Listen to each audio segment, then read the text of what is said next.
Hola, soy Sofía, y el día que cumplí 26 años, mi esposo me lo quitó todo. La casa que diseñé con mis propias manos, la empresa que fundamos juntos y mi dignidad, con solo 2 palabras susurradas al oído. Fue el sonido de mi mundo entero rompiéndose en 1000 pedazos, no por el eco de un martillo de juez, sino por el veneno en su voz. ¿Alguna vez has sentido que la persona que más amabas se convirtió de repente en tu peor enemigo, en un completo desconocido? Antes de contarte exactamente lo que me dijo justo después de que el juez le diera la razón en todo, déjame un comentario diciéndome desde dónde me estás viendo y suscríbete al canal. Créeme, no querrás perderte lo que sucedió cuando descubrí que no solo me había traicionado con mi mejor amiga, sino que lo había planeado todo meticulosamente desde el principio. El aire acondicionado de la sala del tribunal zumbaba, un sonido frío e indiferente que parecía burlarse del fuego que me quemaba por dentro. El juez había dictado su sentencia, y cada palabra era un clavo más en el ataúd de mi vida anterior. Alejandro, mi esposo, o más bien mi exesposo ahora, se quedó con la villa de Coral Gables, nuestra casa, mi obra maestra. También obtuvo la mitad de los activos de la firma de arquitectura que yo había levantado con noches de insomnio y café. Los documentos que presentó, llenos de números inflados y mentiras bien elaboradas, lo pintaban a él como el genio de los negocios y a mí como un mero gasto artístico. Vi su sonrisa de suficiencia, una mueca torcida que no reconocí, y supe que había perdido mucho más que dinero y una propiedad. Había perdido la historia que creía nuestra. Salimos al pasillo de mármol pulido, que de repente se sentía tan resbaladizo como mi futuro. Mientras yo intentaba respirar, él se acercó. A lo lejos, a través de los ventanales, vi a Isabela, mi mejor amiga, apoyada despreocupadamente en un Mercedes nuevo, su cabello rubio brillando bajo el sol de Florida. Era una escena tan perfecta, tan cruelmente cinematográfica, que me robó el aliento. Alejandro se inclinó hacia mí, su colonia, la misma que le regalé en nuestro aniversario, invadiendo mi espacio. Su aliento cálido rozó mi oreja mientras susurraba las 2 palabras que sellaron mi humillación definitiva. Eres patética. Y con eso, se dio la vuelta y caminó hacia ella, hacia la vida que me habían robado juntos, dejándome sola y rota en mitad de un pasillo que se sentía infinito. En ese instante, mi mente no procesaba el futuro, sino que se aferraba desesperadamente al pasado. Me vi a mí misma, hace solo 3 años, con los planos de la villa extendidos sobre la mesa del comedor de nuestro antiguo apartamento. Recordé la emoción al elegir cada material, la obsesión por la forma en que la luz del amanecer entraría por los ventanales del salón. Cada línea que dibujé, cada cálculo que hice, era una declaración de amor. Esa casa no era solo una estructura de hormigón y cristal, era el mapa de mi alma, un santuario que construí para nosotros. Ahora, ese santuario sería profanado. Me imaginé a Isabela sirviéndose café en la cocina que yo diseñé, durmiendo en la habitación donde yo había soñado con nuestro futuro. La traición tenía ahora una dirección y un código postal. Y luego estaba Isabela, la amiga que conocía desde la universidad, la que me secó las lágrimas cuando mi padre murió, la que fue mi dama de honor. ¿En qué momento su lealtad se había podrido? Recordé conversaciones, risas compartidas, secretos que le confié sobre mis inseguridades con Alejandro, sobre cómo a veces me sentía invisible a su lado. Ahora entendía que cada confesión mía había sido un arma que ella le entregaba a él. No fue solo una aventura, una traición carnal. Fue una conspiración. Me habían estudiado, habían encontrado mis debilidades y las habían usado para desmantelarme pieza por pieza. La imagen de ella esperando junto a ese coche de lujo no era la de una amante. Era la de una cómplice celebrando su victoria. La anulación de mi identidad no había comenzado en el tribunal. Llevaba meses, quizás años, ocurriendo silenciosamente entre las paredes de mi propia casa. Recordé mi frustración cuando Alejandro insistió en reemplazar los paneles de roble cálido que yo había elegido para la biblioteca por un mármol negro, frío y ostentoso. Le da un toque más imponente, más de negocios, dijo, desestimando mi opinión. Lo mismo ocurrió con mis diseños en la firma. Proyectos que nacieron de mi creatividad eran presentados a los clientes como una visión conjunta, pero en las reuniones importantes, él siempre tomaba la palabra, relegándome a un segundo plano, como si yo fuera una simple asistente técnica. Estaba borrando mi firma, mi esencia, mucho antes de borrar mi nombre del título de propiedad, completamente sola, con el eco de sus palabras rebotando en mi cabeza. Mi mente buscó un refugio y solo encontró un fantasma. Mi padre. Murió repentinamente hace 15 años, dejándome un vacío que Alejandro prometió llenar. Saqué de mi cartera la única foto que llevaba de él, una imagen gastada de nosotros en un viaje de pesca, él sonriendo con orgullo y yo, una niña con un pez demasiado grande. Su muerte me había hecho vulnerable. Me había empujado a buscar en Alejandro una seguridad que creía encontrar. Él lo sabía. Sabía que mi mayor miedo era la soledad, el abandono, y construyó su traición sobre los cimientos de mi trauma más profundo. Mirando la foto, sentí una oleada de vergüenza por haber sido tan ciega. La manipulación financiera fue su golpe maestro, la parte más insidiosa de su plan. Recuerdo las noches en que me traía documentos para firmar, siempre con prisa. Entre la cena y una llamada de trabajo. Cariño, es solo papeleo para los impuestos de la empresa. Confía en mí, decía con esa sonrisa encantadora que ahora me revolvía el estómago. Yo, inmersa en mis proyectos de diseño, en la parte creativa que amaba, le entregué el control total de nuestras finanzas.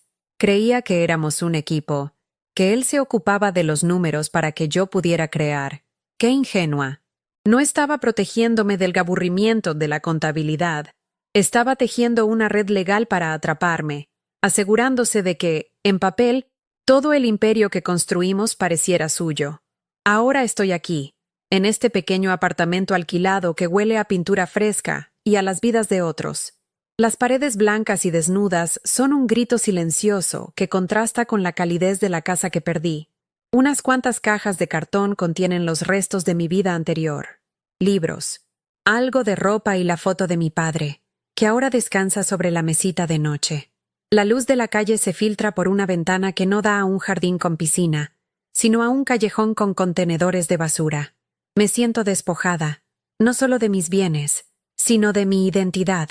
Soy Sofía, la arquitecta sin estudio, la esposa sin matrimonio, la amiga sin amigos. En la oscuridad de esta noche, la pregunta no es cómo voy a sobrevivir, sino si queda algo de mí por lo que valga la pena luchar. La primera noche en este apartamento fue un castigo de silencio. Cada crujido del viejo edificio, cada sirena lejana, magnificaba el vacío que Alejandro había dejado, no en mi corazón, sino en mi vida entera. El eco de sus dos palabras, «eres patética», rebotaba contra las paredes desnudas, una tortura auditiva que no me dejaba en paz. Sobre la mesita de noche improvisada con una caja de cartón, la foto de mi padre parecía mirarme con una tristeza que reflejaba la mía. Era mi único ancla en un océano de desolación, el único testigo de la mujer que yo era antes de que me despojaran de todo. La villa que construí estaba diseñada para capturar la luz del sol. Este lugar, en cambio, parecía absorberla, dejándome en una penumbra perpetua que se sentía como un presagio. La soledad era tan densa que podía sentir su peso sobre mi pecho, dificultando cada respiración. El hambre finalmente me sacó de mi letargo. Intenté pedir una pizza, un pequeño acto de normalidad en medio del caos. Pero cuando di los datos de mi tarjeta de crédito, la que siempre usaba, la voz al otro lado del teléfono se tornó vacilante. «Lo siento, señora, pero la tarjeta fue rechazada». Lo intenté de nuevo, deletreando los números lentamente, como si un error de pronunciación fuera el culpable. «Rechazada de nuevo», dijo el empleado, esta vez con un tono de impaciencia. Colgué el teléfono, la humillación quemándome la cara. No era solo la casa, ni la empresa. Era esto. Era el control absoluto y cruel que él todavía ejercía sobre mí. La capacidad de negarme algo tan básico como una comida.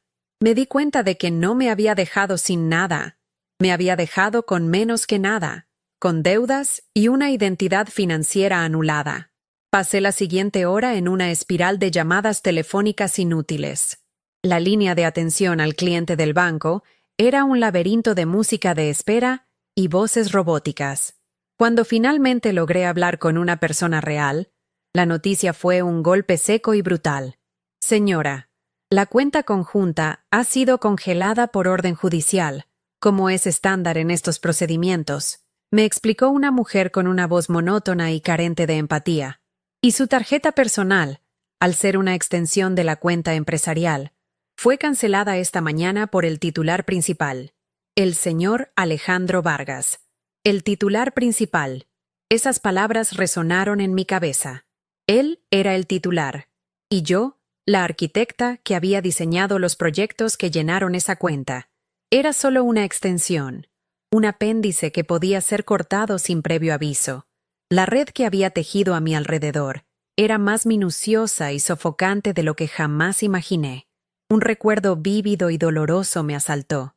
Estábamos en nuestro antiguo despacho, hace un par de años, rodeados de planos y muestras de materiales.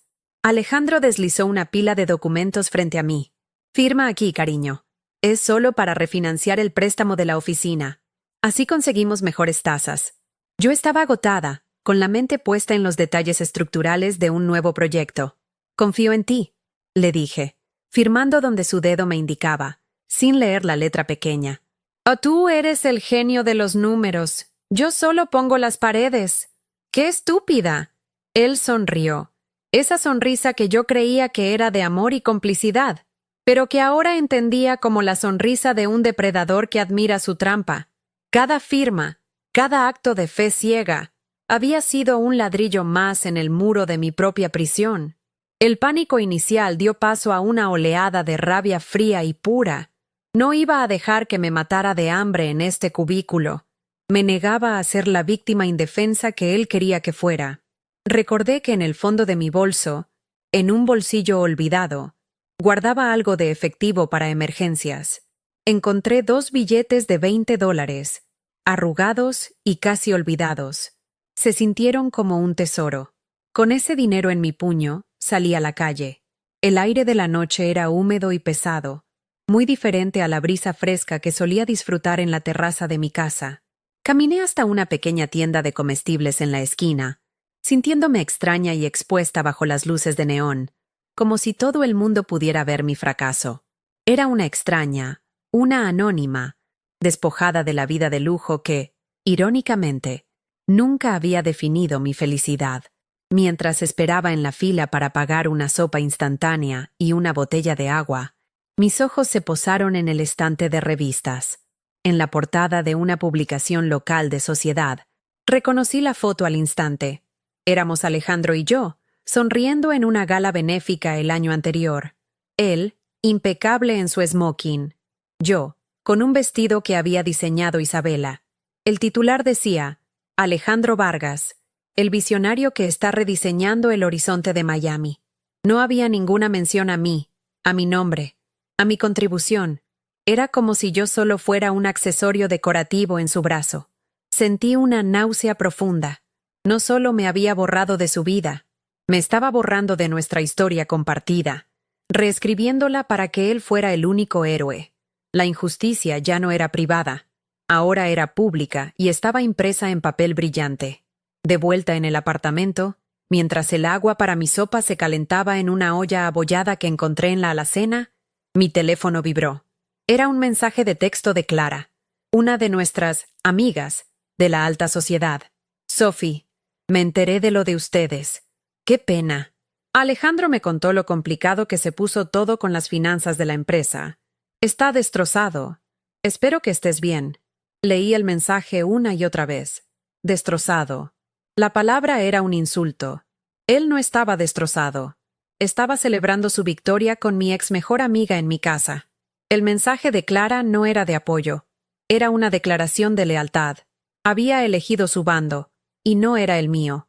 El círculo social que habíamos construido juntos, las cenas, los eventos, las amistades superficiales, Todo se había desvanecido. Estaba completamente sola. Comí la sopa directamente de la olla, de pie junto a la ventana que daba a un callejón oscuro. El sabor a sal y conservantes era el sabor de mi nueva realidad. En una de las cajas de cartón estaban mis libros de arquitectura, los tomos que habían sido mi inspiración y mi refugio durante años. Pensé en abrirlos, en buscar consuelo en las obras de los grandes maestros, pero no pude. Sentía que ya no pertenecía a ese mundo. ¿Qué era yo ahora? Una arquitecta sin firma, sin proyectos, sin reputación. Alejandro no solo me había quitado el patrimonio, me había robado la confianza en mi propio talento. Miré mis manos, las mismas que habían dibujado cada línea de esa villa, y por primera vez en mi vida las sentí inútiles y vacías.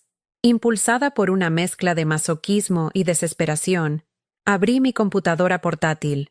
Intenté acceder al servidor de la empresa para descargar mi portafolio, los archivos de mis diseños, la prueba tangible de mis años de trabajo. La pantalla parpadeó y luego mostró un mensaje frío y definitivo. Acceso denegado. Sus credenciales han sido revocadas. Un nudo se formó en mi garganta. Lo había previsto. Había anticipado cada uno de mis movimientos. Me estaba aislando sistemáticamente, cortando todas mis vías de escape, asegurándose de que no tuviera ninguna herramienta para reconstruirme. No se trataba de un divorcio, era una aniquilación profesional. Quería que desapareciera, que me convirtiera en un fantasma, en una nota a pie de página olvidada en la historia de su éxito. De repente, un recuerdo me golpeó con la fuerza de un rayo. Los planos. No los archivos digitales que él controlaba, sino mis bocetos originales, los que había dibujado a mano en las primeras etapas del diseño de la villa. Los guardaba en un viejo tubo de cartón, junto con otros proyectos personales. Me puse a buscar frenéticamente entre las cajas, tirando ropa y libros al suelo con una urgencia febril. Y allí estaba. Lo abrí con manos temblorosas y desenrollé el primer boceto de la fachada. Las líneas, dibujadas con lápiz de grafito, eran imperfectas pero llenas de pasión. Recordé la emoción de esa noche, la sensación de crear algo hermoso de la nada. Era la prueba irrefutable de que esa casa había nacido de mi mente, de mi alma. Era algo que su dinero no podía comprar y sus mentiras no podían borrar. Sostuve el plano contra mi pecho. El papel frágil y amarillento se sentía como un escudo. Miré la foto de mi padre y luego el dibujo. En ese momento, en medio de la ruina y la humillación, algo cambió dentro de mí.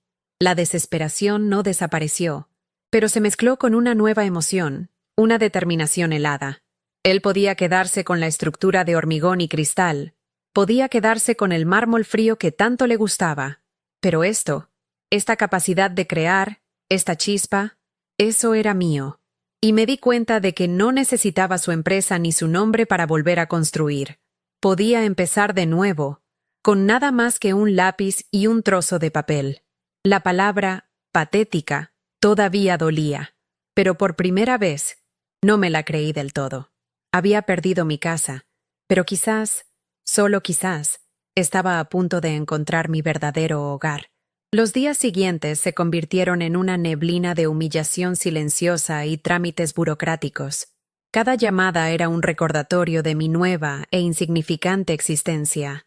Intenté contactar a un abogado, uno que no perteneciera al costoso círculo de Alejandro, para ver si había alguna posibilidad de apelar, de luchar. El hombre, un abogado de familia con una oficina modesta y ojos cansados, revisó los documentos que logré recuperar. Su veredicto fue tan rápido como desalentador. «Señorita», dijo, ajustándose las gafas, «legalmente, esto es una fortaleza. Cada documento está firmado por usted.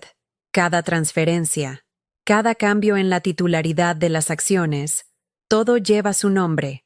Probar coacción o manipulación sin un testigo o una grabación sería casi imposible». Él la superó en el juego legal, y lo hizo usando su propia confianza como arma. Sus palabras no eran crueles, solo honestas, y esa honestidad dolía más que cualquier insulto. No había salida. La impotencia era un veneno que se extendía lentamente por mis venas. Me sentía como si estuviera atrapada bajo un cristal grueso, viendo al mundo moverse mientras yo me ahogaba en silencio. La rabia inicial se había enfriado, dejando solo una ceniza amarga de resignación. Recordé las historias que mi padre solía contarme sobre sus propios comienzos, sobre cómo construyó su pequeña empresa de ingeniería con nada más que integridad y trabajo duro. El nombre de una persona es su activo más valioso, Sophie, me decía. Nunca lo manches. Y aquí estaba yo, con mi nombre manchado en documentos que me despojaban de mi propio trabajo, de mi propia vida. Sentía que no solo le había fallado a él, sino que había permitido que el hombre que amaba pisoteara todo lo que mi padre me había enseñado a valorar. La vergüenza era un peso físico que me encorvaba los hombros. Pasé una tarde entera vaciando las pocas cajas que me quedaban, más por necesidad de mantenerme ocupada que por un deseo real de organizar mi nuevo y diminuto espacio.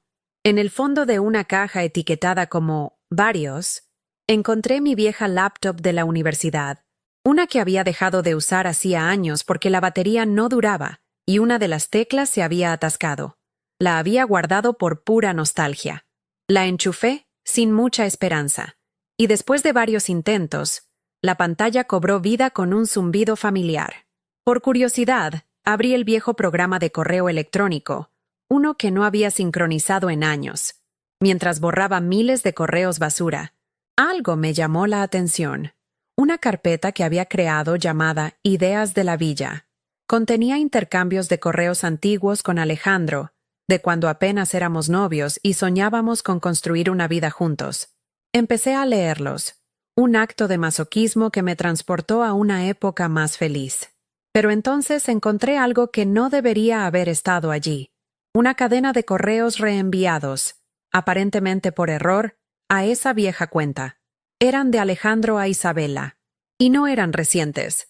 La fecha era de hace casi 5 años, mucho antes de que nos casáramos, mucho antes de que pusiéramos la primera piedra de la villa. Eran conversaciones íntimas, llenas de planes y promesas secretas. Hablaban de nuestro futuro, de cómo, pronto, podrían estar juntos sin obstáculos.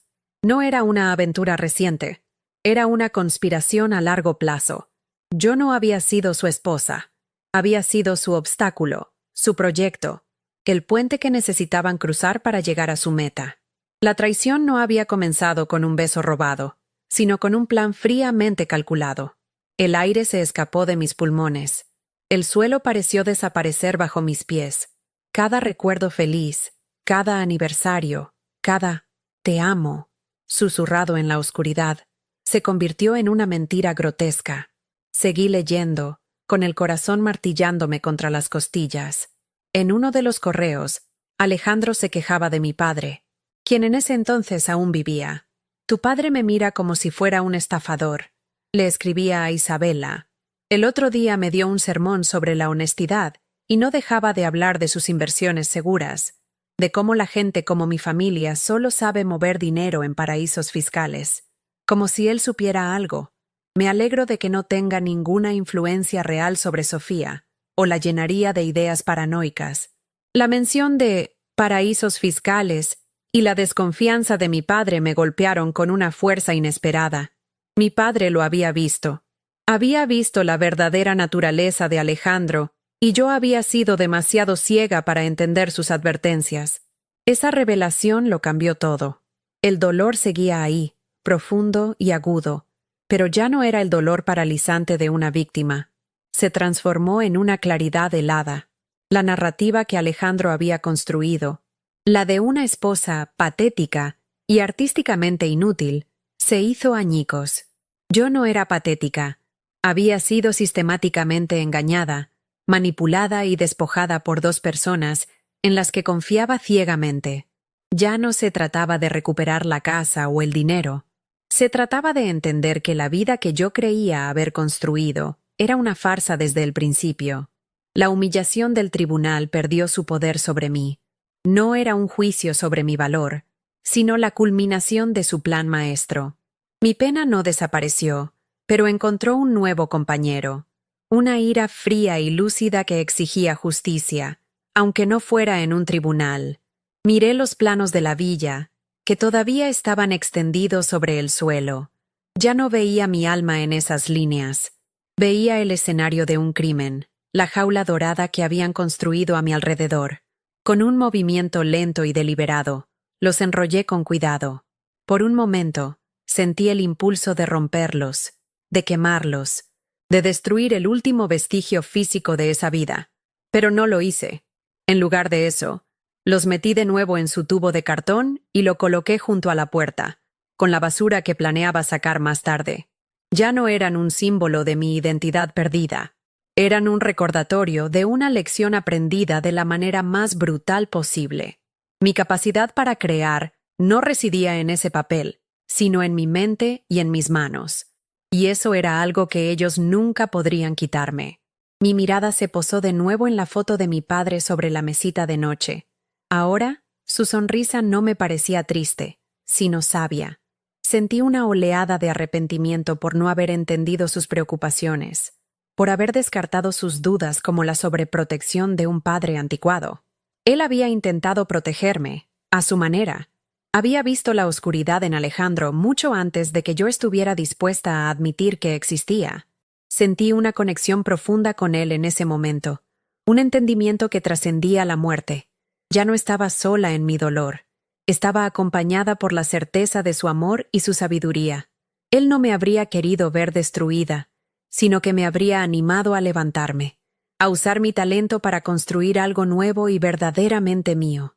El apartamento ya no se sentía como una prisión, sino como un punto de partida, un lienzo en blanco. La noche afuera seguía siendo oscura, pero por primera vez desde el juicio, no sentía que la oscuridad estuviera dentro de mí. El camino por delante era incierto y aterrador, pero ahora tenía una brújula. Mi nuevo norte no era la venganza, sino la reconstrucción. Reconstruirme a mí misma, mi carrera, mi vida, lejos de las ruinas de su traición.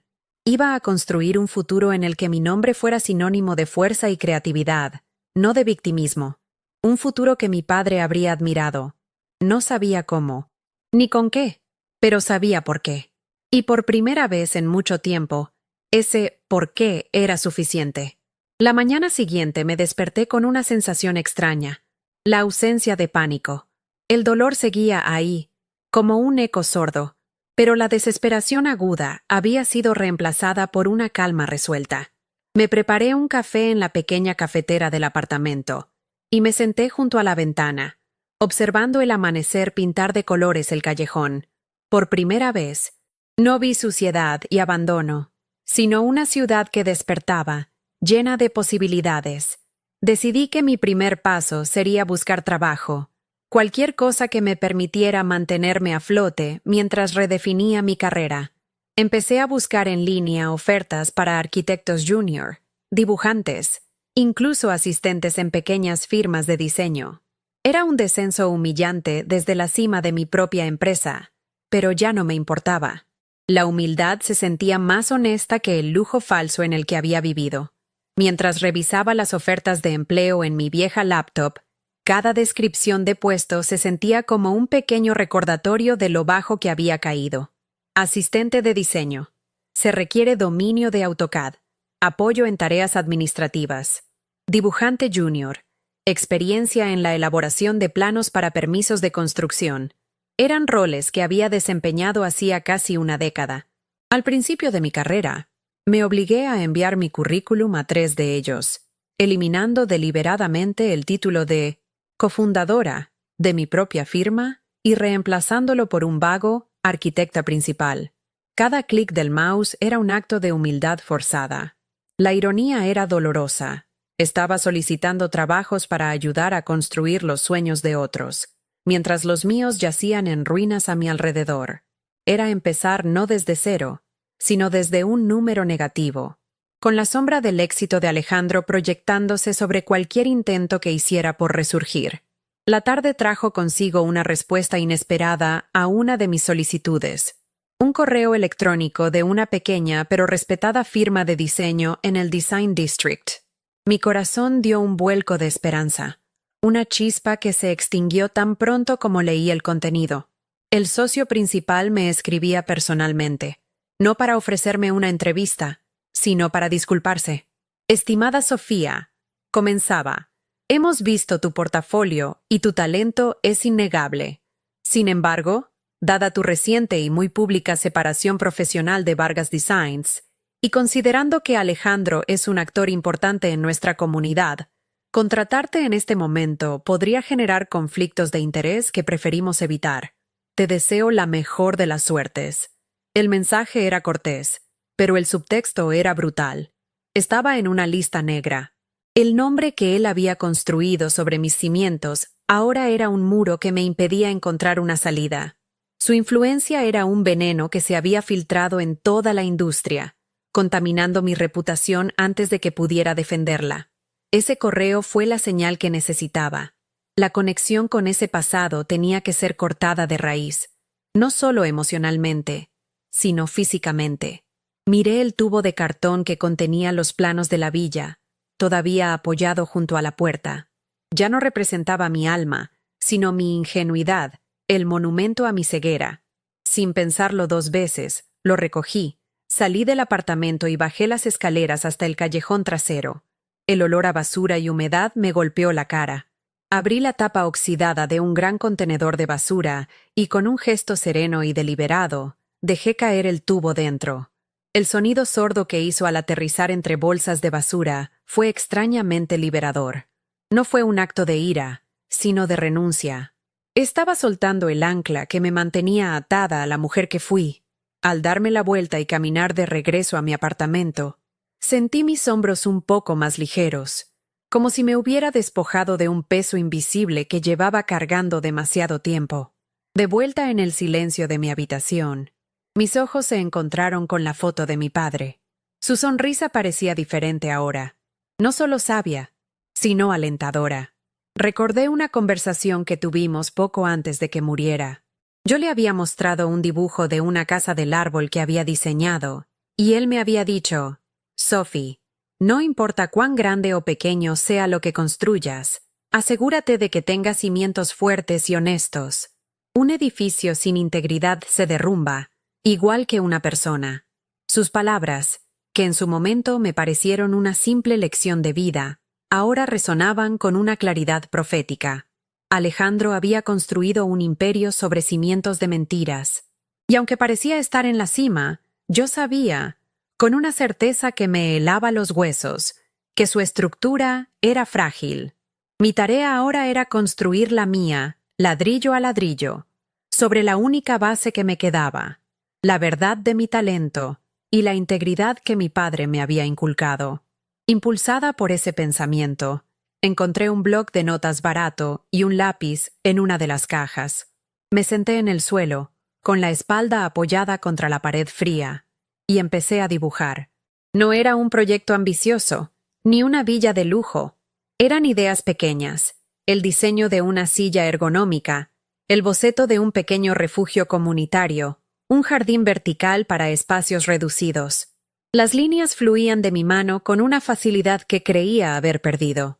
La creatividad, esa parte de mí que temía que Alejandro hubiera extinguido, estaba allí, intacta y esperando.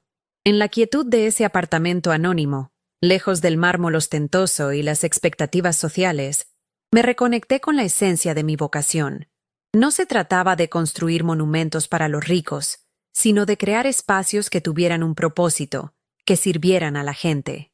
Por primera vez, sentí que mi trabajo podía tener un significado más profundo que el que jamás tuvo en mi antigua vida. El día se desvaneció, y la noche envolvió la ciudad. Mi breve momento de paz fue interrumpido por el pitido de un nuevo correo electrónico. Era del abogado que había consultado. El mensaje era breve y directo. Un golpe seco de realidad. Estimada Sofía, solo para confirmar nuestra conversación, no existen vías legales viables para apelar la sentencia del divorcio. Adjunto mi factura final por la consulta. Lamento no poder ser de más ayuda. Ver el monto de la factura, aunque modesto, me recordó lo precaria que era mi situación. Tenía menos de $100 en efectivo a mi nombre y ninguna perspectiva de ingresos. La determinación de la mañana se sentía ahora frágil, amenazada por el pánico inminente de la supervivencia. ¿De qué servía la integridad y el talento si no podía pagar el alquiler del mes siguiente? La libertad que había sentido al tirar los planos se evaporó, reemplazada por el frío y duro cálculo de mi inminente bancarrota. La soledad de la noche se hizo más densa. Me senté en la oscuridad, escuchando los sonidos de la ciudad, sintiéndome completamente invisible. La mujer que había organizado cenas para 50 personas, que había supervisado proyectos de millones de dólares, ahora estaba contando monedas para decidir si podía permitirse encender el aire acondicionado. La humillación era un sabor amargo en mi boca. Alejandro no solo me había ganado en el tribunal, me había dejado en una posición en la que mi única preocupación era sobrevivir al día siguiente. Su victoria era total.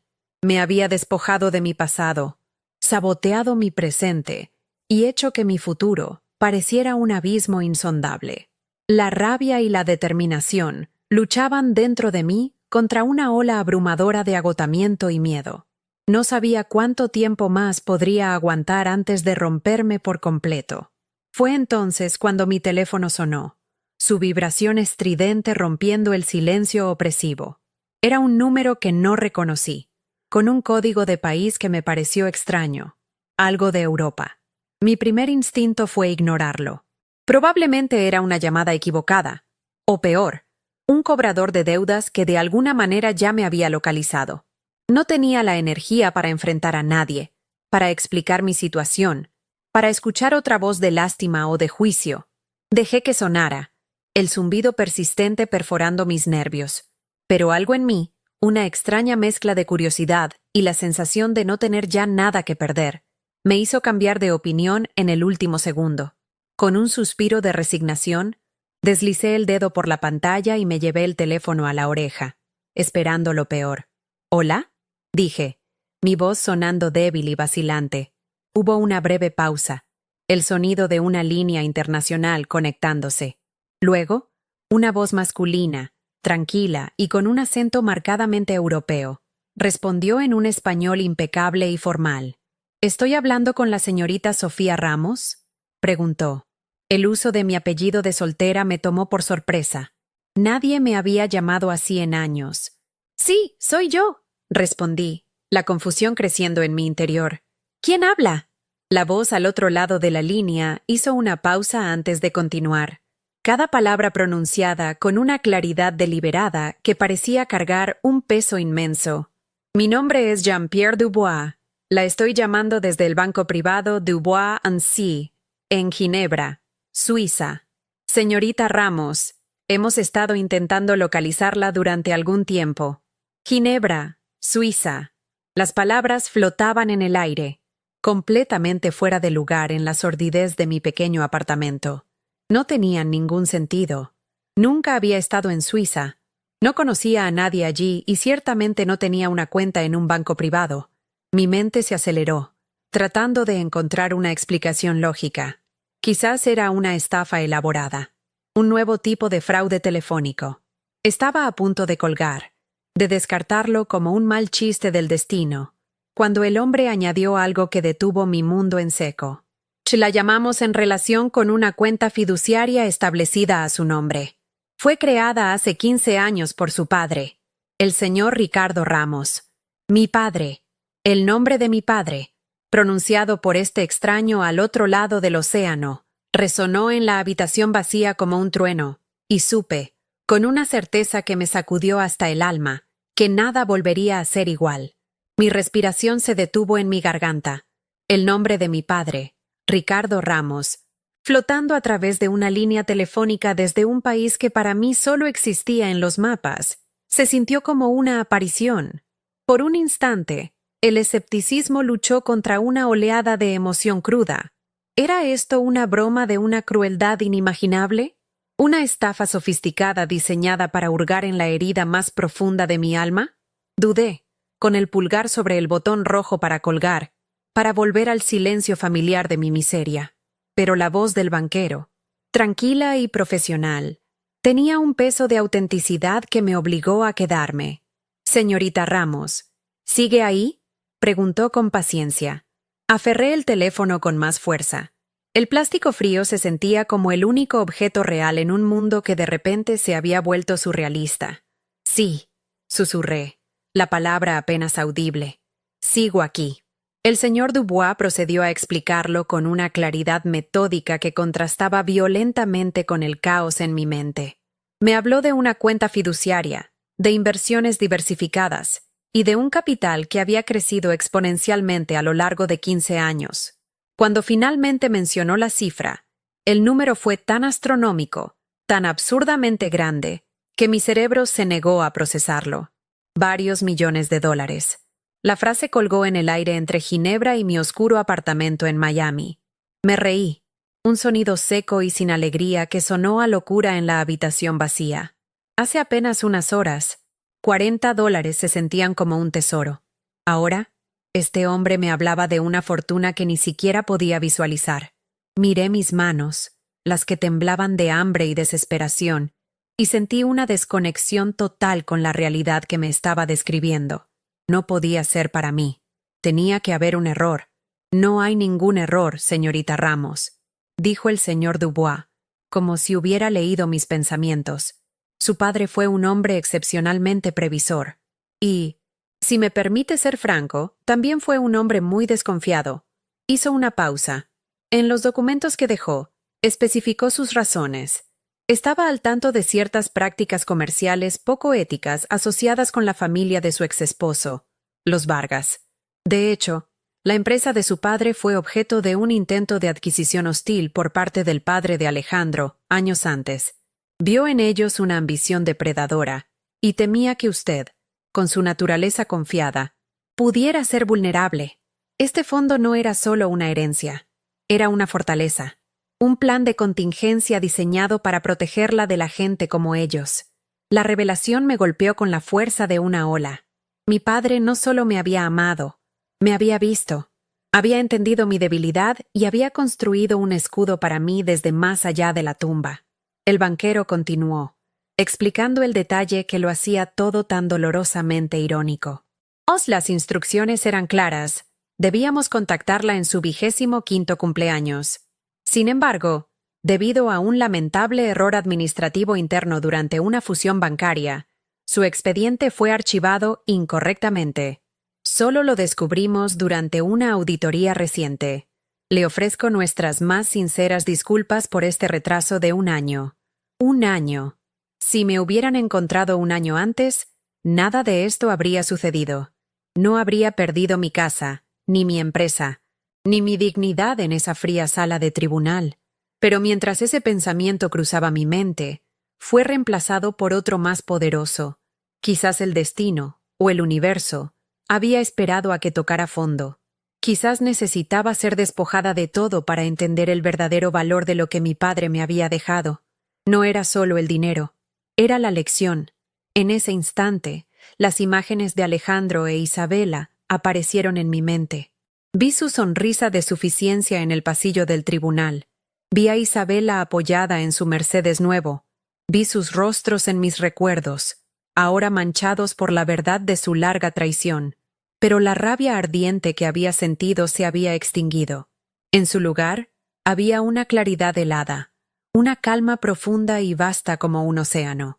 Su traición, que momentos antes había sido el centro de mi universo, ahora parecía pequeña, insignificante, patética. Eran ladrones de poca monta que se habían llevado muebles y acciones, mientras que mi padre me había legado un reino.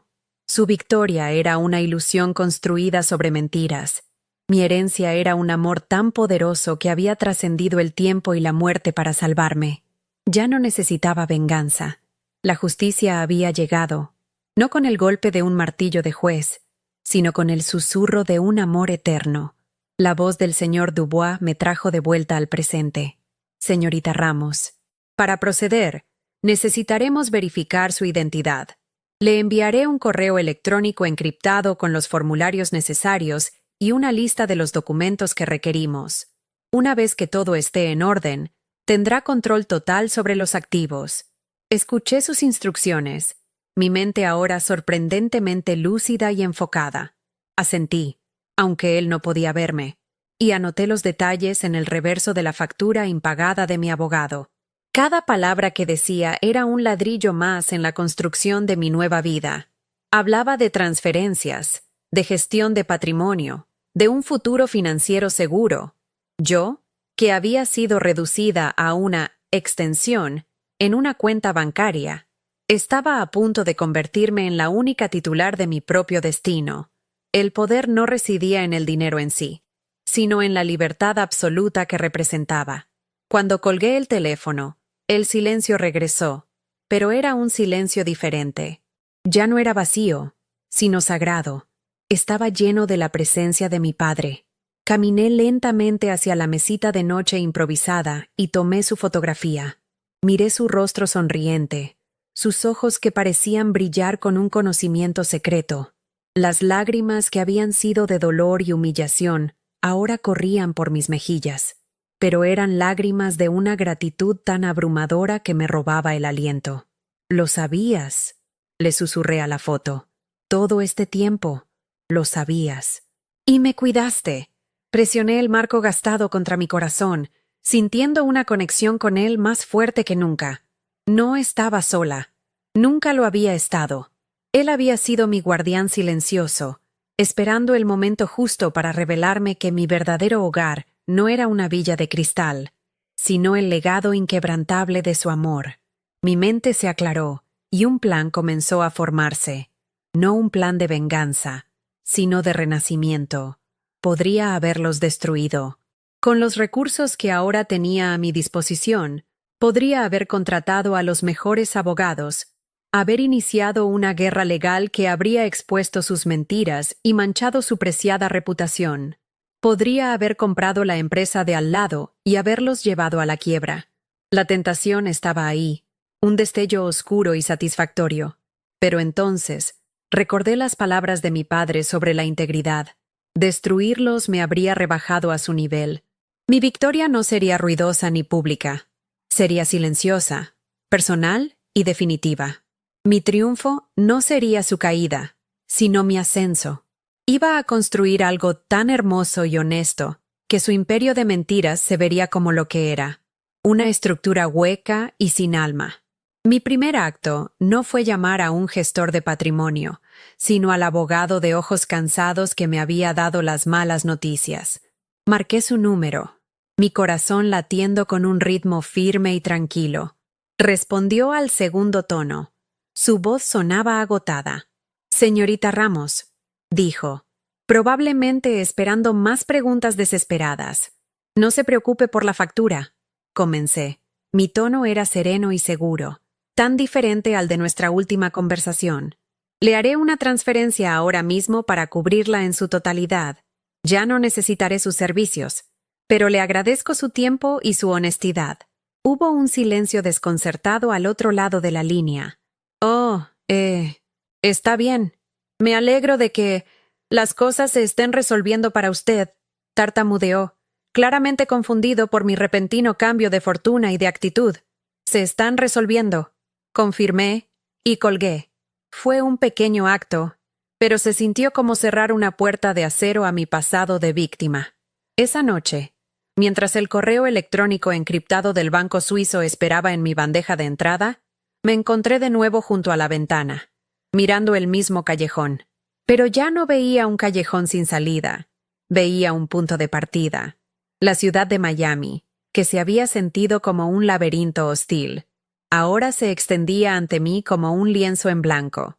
Alejandro me había quitado una casa, pero mi padre me había dado el mundo. Me había quitado mi pasado, pero mi padre me había asegurado un futuro. La palabra patética resonó en mi mente una última vez, pero ahora sonaba hueca, despojada de todo su veneno. Era la palabra de un hombre pequeño, asustado de la luz que no podía controlar, y yo estaba a punto de construir un faro. Me di la vuelta y miré el pequeño apartamento, las paredes desnudas, las cajas de cartón. Esto no era el final, era el verdadero principio. El verdadero trabajo de arquitectura estaba por comenzar. El diseño y la construcción de una nueva vida. Una vida con cimientos de amor, integridad y una fuerza silenciosa que nadie podría volver a quitarme. Recordé los planos que había tirado a la basura. No sentí ningún arrepentimiento. Ya no los necesitaba. Los nuevos planos estaban en mi cabeza, más claros y brillantes que nunca, y esta vez llevarían un solo nombre en el membrete: Sofía Ramos, y sería una estructura que ni el tiempo ni la traición podrían derribar. La verdadera riqueza, entendí por fin, no era lo que se podía poseer, sino lo que te poseía a ti, lo que te definía en tu núcleo más profundo. Y yo era, y siempre sería, la hija de mi padre. Los fondos del banco suizo llegaron a mi cuenta en menos de 48 horas. El número que apareció en la pantalla de mi laptop era tan largo que parecía un código, no una cantidad de dinero. Mi primer acto no fue comprar un auto de lujo ni un apartamento con vista al mar. Fue algo mucho más simple y profundo. Hice una transferencia anónima a una organización que ofrece asistencia legal gratuita a mujeres en situaciones de abuso financiero. No dejé mi nombre, solo una nota, para que ninguna mujer vuelva a sentirse invisible. Después, empaqué mis pocas pertenencias en las mismas cajas de cartón y dejé el pequeño apartamento alquilado. No miré atrás. Sabía exactamente a dónde iba. A un lugar donde los cimientos eran sólidos y la historia era honesta. El viejo taller de mi padre en el barrio de Wynwood, que había estado vacío y acumulando polvo durante años. El taller era todo lo contrario a la villa de Coral Gables. Olía a madera vieja, a aceite de máquina y a los débiles fantasmas del tabaco de pipa de mi padre. El sol entraba a raudales por los altos ventanales, iluminando las motas de polvo que bailaban en el aire. Las paredes de ladrillo visto estaban cubiertas con sus viejas herramientas, colgadas en siluetas dibujadas a mano, y sus cuadernos de ingeniería llenaban una estantería de metal. Era un santuario de trabajo duro y de integridad, no de lujo ostentoso. Compré la propiedad, que había sido vendida a un pequeño inversor después de su muerte, por el doble de su valor de mercado, sin negociar. El dinero no importaba. Lo que importaba era recuperar el único lugar en el mundo que se sentía verdaderamente como un hogar. Este no sería solo mi estudio, sería la refundación de todo lo que mi padre representaba. A las pocas semanas, una placa de acero cepillado apareció en la puerta principal. Ramos Design Studio. No utilicé mi nombre de pila. Usé el apellido que mi padre me había dado, el nombre que Alejandro había intentado borrar. Mi primer cliente no fue un millonario buscando una mansión, sino una organización sin fines de lucro que necesitaba diseñar un refugio para jóvenes sin hogar. Acepté el proyecto pro bono. Pasé mis días y noches dibujando, no en una pantalla de computadora, sino en una vieja mesa de dibujo que había sido de mi padre, sintiendo la textura del papel bajo mis dedos. La creatividad fluyó de mí como nunca antes, pura y sin la necesidad de impresionar a nadie. Estaba construyendo espacios que importaban, espacios con alma, y cada línea que trazaba era un acto de desafío silencioso a la vacuidad de mi vida anterior. La noticia de mi nuevo estudio finalmente llegó a los oídos del círculo social que había abandonado. Me enteré a través de Clara, la misma amiga que me había enviado ese mensaje condescendiente.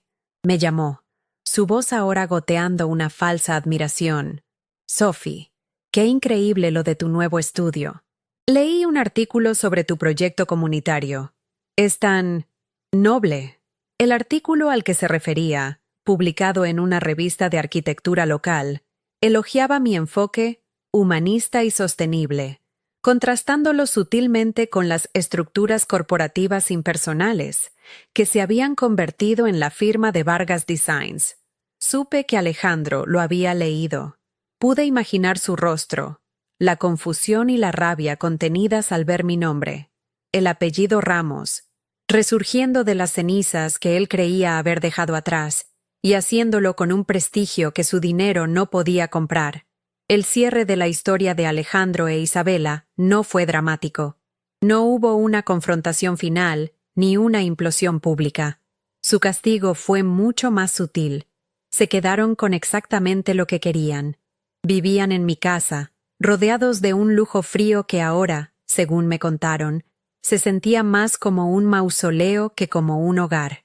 Su relación, nacida de la traición y la codicia, carecía de la confianza que es el verdadero cimiento de cualquier amor. Se convirtieron en prisioneros de su propia victoria, obligados a mantener una fachada de felicidad perfecta, mientras, por dentro, sabían que todo lo que tenían era robado. Alejandro obtuvo el imperio, pero perdió el respeto. Isabela obtuvo al hombre, pero perdió su alma. Sufrían una lenta decadencia moral, una herrumbre silenciosa que carcomía su jaula dorada desde adentro. Un día, conduciendo hacia una reunión con un nuevo cliente, mi ruta me llevó inevitablemente por la calle de la villa. Reduje la velocidad, no por nostalgia, sino por curiosidad. La casa estaba allí, impecable y geométrica bajo el sol de Florida. El mármol negro que Alejandro había instalado en la entrada brillaba con una arrogancia fría. Pero ya no sentí dolor. No vi mi alma en esas paredes, ni mi corazón roto en el césped perfectamente cuidado. Vi una estructura hermosa pero hueca, un monumento a la ambición vacía. Él podía quedarse con el edificio. Yo me había llevado los cimientos. Aceleré y me alejé sin mirar por el espejo retrovisor, dejando atrás el fantasma de una vida que ya no me pertenecía de ninguna manera.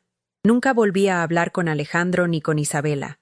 Bloqueé sus números y borré cualquier rastro de ellos de mi vida digital. No necesitaba un cierre de su parte, ni una disculpa, ni siquiera un reconocimiento de su maldad. Mi cierre no provino de ellos, sino de mí misma. Encontré la paz no en el perdón, sino en la indiferencia. Se habían vuelto irrelevantes para mi historia. Su traición había sido el catalizador de mi transformación, el fuego que había quemado la vida vieja para dar paso a la nueva, pero ellos no eran parte del resultado final. Eran simplemente los villanos de un prólogo que ya había terminado, mientras que mi verdadera historia apenas comenzaba a escribirse. En el centro de mi nuevo estudio, sobre mi mesa de dibujo, coloqué la única decoración que importaba, la foto gastada de mi padre. Ya no la miraba con tristeza o desesperación. Ahora la miraba con una profunda gratitud y una complicidad silenciosa. Él estaba allí, en las paredes de ladrillo, en el olor de la madera, en la integridad de cada proyecto que emprendía. Su legado no estaba en la cuenta bancaria en Suiza, sino en los valores que me había inculcado, valores que finalmente había aprendido a honrar. El dinero había sido la herramienta, el escudo que él había forjado para mí, pero la verdadera herencia era la fuerza para reconstruir mi vida sobre una base de honestidad y propósito. Mi vida ahora es tranquila, pero inmensamente rica. No es la riqueza de las galas benéficas o los autos de lujo, sino la riqueza de despertarse cada mañana con un propósito, de poner la cabeza en la almohada cada noche sabiendo que he creado algo significativo. No he encontrado un nuevo amor, porque el viaje de este último año no se trataba de reemplazar a un hombre, sino de encontrarme a mí misma. Y me he encontrado aquí, en este espacio lleno de luz, con un lápiz en la mano y el futuro extendiéndose ante mí como un plano en blanco, listo para ser diseñado. La traición de Alejandro me quitó una casa, pero el amor de mi padre me enseñó a construir un hogar dentro de mí misma, y ese es un hogar que nadie, nunca, podrá quitarme. Así que aquí estoy, no en una villa de cristal, sino en un taller lleno de luz y del olor a madera, el lugar donde mi padre forjó sus sueños. Y al mirar atrás, a la mujer rota en el pasillo del tribunal, entiendo la lección más importante que esta tormenta me dejó. La vida, a veces, tiene que despojarte de todo lo que crees que eres para mostrarte quién eres en realidad. Te tiene que vaciar las manos de todo lo que te aferrabas para que puedas recibir lo que verdaderamente te pertenece. Me quitaron una casa, pero me devolvieron los cimientos. Me quitaron una empresa, pero me devolvieron mi vocación. Y la palabra con la que intentaron destruirme, patética, se convirtió en la palabra que me liberó, porque solo cuando te sientes completamente perdido, tienes la oportunidad de elegir un nuevo camino, uno que sea auténticamente tuyo. La moraleja de mi historia, la que quiero compartir contigo, es esta. La verdadera riqueza no está en las cuentas bancarias, ni en los títulos de propiedad, ni en el aplauso de los demás. Esas cosas son frágiles. Se pueden perder. Te las pueden robar. La verdadera fortuna, el único tesoro que nadie podrá quitarte jamás, es tu integridad, tu talento, tu resiliencia y el amor incondicional que has recibido. Es la voz de tu padre diciéndote que construyas sobre cimientos honestos. Es la creatividad que fluye de tus manos cuando el mundo se ha quedado en silencio. Eso es tuyo. Eso es incorruptible. Alejandro creyó que me había dejado sin nada, pero en realidad me obligó a encontrarlo todo, a desenterrar la riqueza que siempre había estado dentro de mí, enterrada bajo el peso de su ambición y mis inseguridades. Si has pasado por una traición, si te han hecho sentir pequeño, invisible o sin valor, quiero que sepas que el dolor es real, pero no es tu destino final. La humillación quema, pero también purifica.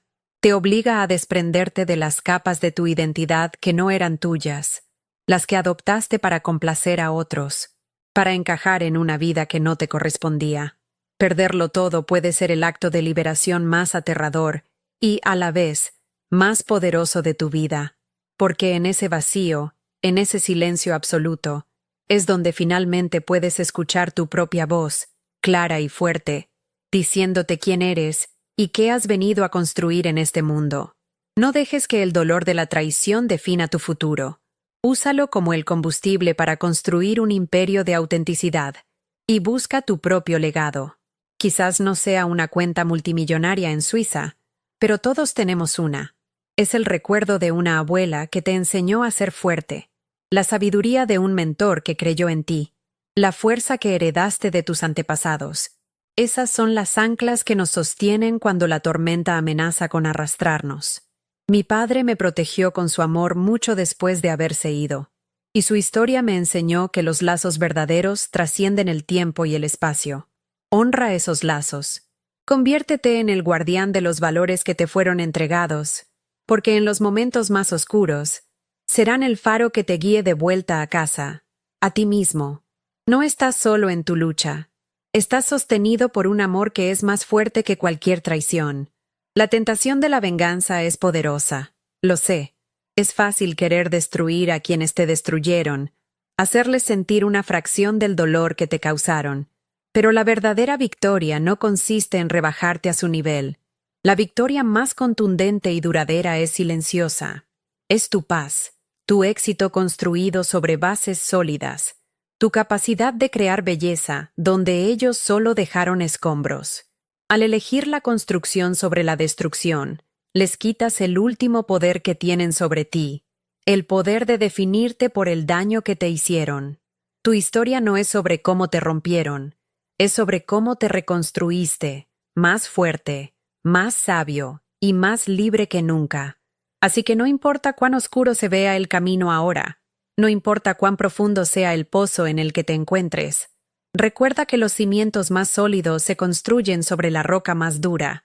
Tu dolor no es una debilidad, es la prueba de tu capacidad de sentir, y esa misma capacidad es la fuente de tu mayor fortaleza creativa. Eres un arquitecto, como yo. Quizás no de edificios, pero sí de tu propia vida. Tienes el poder de tomar los escombros de tu pasado y diseñar un futuro que sea un testimonio de tu resiliencia, no de tus heridas. Si esta historia ha tocado una fibra en ti, si crees, como yo, que de las mayores pérdidas pueden nacer las mayores fortalezas, te invito a que te suscribas al canal y compartas este mensaje. Cada historia que contamos aquí es un recordatorio de que no estamos solos en nuestras batallas. Deja un comentario contándome cuál fue la lección que más te resonó, porque juntos podemos construir una comunidad que se apoya en la verdad de que, a veces, perderlo todo es el primer paso para ganarte a ti mismo. Gracias por escucharme.